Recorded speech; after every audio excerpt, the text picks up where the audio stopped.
All right, everyone wants to know, are attention spans getting shorter? No. But we see it everywhere, man. We see this all over headlines, social media, like wherever. Just the attention span is shortening and shortening and shortening. So what's going on? Yeah, so essentially this is a pervasive issue for adults more than anything over the span of recorded history of how the youth are getting worse about paying attention. They're getting too distracted by things. And there's this myth of an idea that the youth are constantly the degrading quality of humanity and society, which I think is unfortunate for many reasons.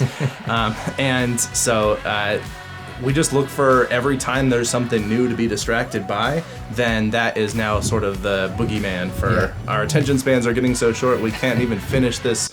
What's that? What'd you see over there? Just kidding. Yeah. We can't finish our sentences, and it's nonsense. Like what we see is just the same thing we've seen in all times, is that kids are sort of flighty and they're gonna jump around to whatever's interesting to them at the moment. And right now we have given them more and more things to be interested in, and that's fine. Like they're doing just the same things that anybody else has ever done. Yeah. How about the goldfish, old goldfish adage? Yeah.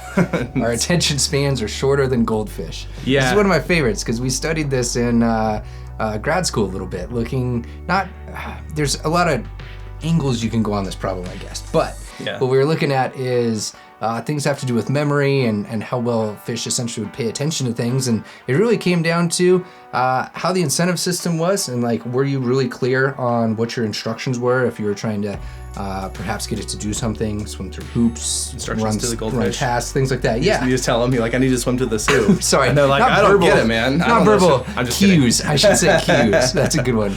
Cues. What sort of cues you were using and were they clear? To tie it back into our whole cues memory episode. Okay. I do like the idea of trying to give instructions to a goldfish, and I think it'd be pretty amazing. Well, I think so. Just going back to this, the whole idea of the goldfish, the Goldfish Standard, or the gold standard, we'll call it, in terms of memory, is just nonsense. It's based on nothing and has nothing to do with anything. Like, when we are looking at what they actually do, like, how do we measure their memory? And I'm honestly concerned that because of the way the goldfish have been dubbed the standard for short memory, that someone literally tried to like read them Moby Dick and then ask them about it, and the goldfish is like, bloop, and didn't say anything. Because like goldfish are perfectly capable of learning and navigating their environments like any other animal. So I don't exactly know why or where that came from.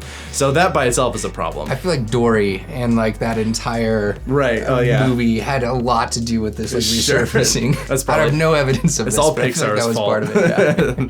Disney and Pixar ruined it for fish. Yeah. Just kidding.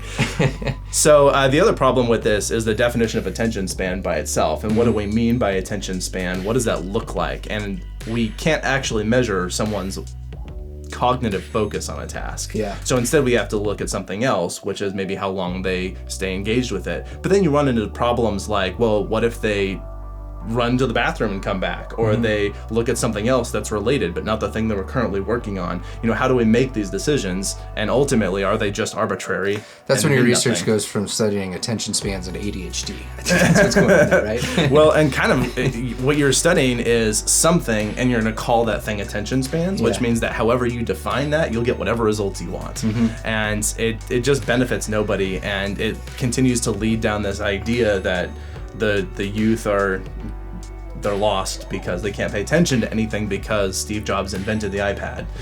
So it's like, I think it's pessimism that gets us nowhere, and it's based on no actual empirical evidence.